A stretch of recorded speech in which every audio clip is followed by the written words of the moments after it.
Fiqhul wadih da bab sunanul ghusli. Fiqhul wadih fikih yang jelas. Fiqhul wadih sunanul ghusli, sunat mandi. Dijelaskan bahwa dalam mandi besar tidak diperkenankan maaf, tak boleh telanjang bulat. Ada telanjang yang tak bulat. Mohon penjelasannya Pak Ustadz. Ada Quran, ada hadis, ada ijma', ada qiyas. Larangan tentang mandi telanjang ini adab Islam amat sangat baik, karena kita dijaga. Inna alaikum lahafizin kiraman katibin ya'lamuna ma taf'alun. Itu adab, itu dalil bagi orang yang mengatakan mandi, baik mandi besar, mandi kecil, mandi biasa, mandi junub, kita menutup aurat. Adapun dalil orang yang mengatakan nanti kalau ada ustadz yang ceramah boleh aja, nggak apa-apa selama ada dinding nutup, apa salahnya? Itu ceritanya begini. Ketika Nabi Musa alaihissalam mandi, dia nggak mau gabung sama Yahudi yang lain. Yahudi di sini mandi rame-rame, maaf telanjang. Ya Nabi Musa sendirian mandi. Lalu apa kata orang Yahudi? Tengok tuh, Musa nggak mau mandi sama kita karena dia kena penyakit maaf hernia, lampu strongking besar. Tengok tuh, Musa nggak mau mandi. Mereka ngejek, Musa nggak mau mandi sama kita karena dia kena penyakit. Lalu kemudian kuasa Allah, batu tempat Nabi Musa mandi itu bergeser, digeser Allah, batu itu jalan sendiri. Saat itu Musa nggak sadar dia sedang mandi. Akhirnya semua mereka melihat, oh ternyata Musa tidak sakit, dia sehat walafiat. Nabi Musa mandi di balik batu itu dalam keadaan telanjang atau pakai pakaian? Telanjang, tapi di balik batu. Itu dalil mereka yang mengatakan boleh mandi telanjang kalau di balik kamar mandi lah.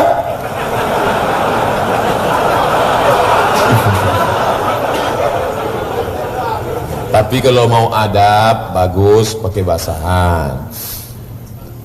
Ustadz, saya dulu pernah bernazar puasa beberapa tahun lalu, tapi saya lupa jumlahnya. Memang orang kalau sudah dapat lupa, makanya dicatat, tulis. Tapi saya lupa, harus membayarnya. Prediksilah berapa, mungkin sekitar 3 atau 5, buat 5. Maka kalau 3 antara 5, yang 3 itu wajib, yang 2 itu sunat.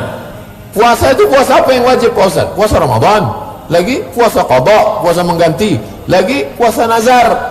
Nah, sana kan, ini nazar mesti wajib. Ya Allah, kalau memang nanti aku lulus PNS, aku akan puasa ya Allah. Tapi kalau aku nggak lulus sampai mati, aku nggak mau puasa. Diancamnya Allah SWT. Awas nih, awas lah. Apa perbedaan orang mu'allaf dengan orang yang baru hijrah? Dia muslim, bapaknya Islam, emaknya Islam. Tapi selama ini dia tak mau tahu sama Islam. Pakaiannya tak jelas, sholatnya tak jelas. Tapi habis setelah mendengarkan pengajian, akhirnya dia berazam, aku taubat. Nah, itulah hijrah. Hijrah itu zaman now, istilah zaman-zaman anak-anak zaman sekarang aja itu hijrah. Inilah hijrahku. Adapun istilahnya taubat nasuha, terserahlah mau pakai kata hijrah, mau pakai taubat, terserah, yang penting. Sedangkan mu'allaf non muslim masuk Islam, bersyahadat, seperti kami kemarin malam di Masjid Darul Amin di Kota Sampit, ada salah seorang anak muda ganteng bersyahadat masuk Islam. Wah, itu mu'allaf. Bagaimana membersihkan ini masjid tadi diumumkan berapa banyak mu'allaf tadi. Mudah-mudahan saudara kita ini istiqomah dalam iman Islam. Hanya saja jangan sampai saudara-saudara yang kita mu'allaf ini setelah mereka syahadat dikasih kain sarung pergi. Habis mu'allaf kasih kain sarung pergi. Memangnya kain sarung bisa menjaga iman? Maka dibuatkanlah persatuannya namanya mu'allaf center. Center artinya pusat, bukan center yang nyari durian di tangan. Mu'allaf center, pusat persatuan mu'allaf. Diundang mu'allaf yang sudah sukses untuk memberikan motivasi pada mereka. Pertanyaan terakhir, bagaimana membersihkan harta kedua orang tersebut setelah mu'allaf? Kalau dia non muslim masuk Islam, dulu misalnya dia tukang riba, maka semua hartanya bersih. Itu enaknya mu'allaf. Tapi kalau orang Islam, maka segala harta pencariannya yang dulu dia cari dari yang haram, itu mesti modal-modalnya saja dia ambil, adapun yang dia putar itu mesti dia serahkan, dicampakkan ke laut. Jangan diserahkan ke lembaga yang dinikmati orang banyak, fakir miskin, panti jompo, orang-orang terlantar, serahkan. Ini aku serahkan kepada engkau sekian puluh juta duit. Uang apa nih Pak? Ambil aja lah, saya tanya-tanya. Aku sudah mau sakit hati, kau tanya juga lagi. Apakah sah solat berhimpit karena tak cukup lagi dan sok pun tak lurus? Sok mesti lurus. Sufuf, luruskan sok. Fa inna taswiyatu sufuf min tamamis shalah. Lurusnya sok bagian dari kesempurnaan solat. Tiba-tiba lagi tawaf di Masjidil Haram. Allahu Akbar, Allahu Akbar. Asyhadu an la ilaha illallah. Tak dapat sama sekali. Ini berimpit-impit, maka berlaku hukum darurat. Darurat tak terelakkan sama sekali. Tapi di tempat kita tak ada alasan hukum darurat, melimpah ruah. Saya di belakang ni tak dapat. Kenapa lambat datang? Apalagi hari Jumat. Tadi saya lewat jam 11, sudah ada sahabat-sahabat datang. Cepat datang.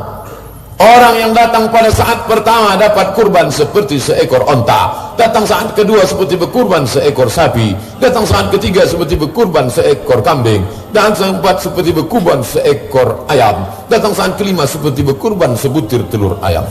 Ini dia naik khotib, baru dia naik ke atas. Jangankan telur ayam, telur puyuh pun tak dapat. Apakah ada hari yang tak dianjurkan untuk memotong rambut atau memotong kuku? Ada tak hari yang dilarang tak boleh motong rambut, tak boleh motong kuku? Menurut mazhab Syafi'i, dalam beberapa kitab mazhab Syafi'iyah, perempuan yang sedang halangan tak boleh motong rambut, tak boleh motong kuku. Tapi kalau rambut itu gugur atau kuku itu patah, tak perlu dia simpan lalu dibawanya mandi nanti. Ada digumpal-gumpal simpan. Kenapa nanti mandi mau ku bawa? Saya tanya langsung ke Syekh kami di Al-Azhar, namanya Syekh Said Askar. Jumpa saya di jalan. Assalamualaikum Syekh. Waalaikumsalam.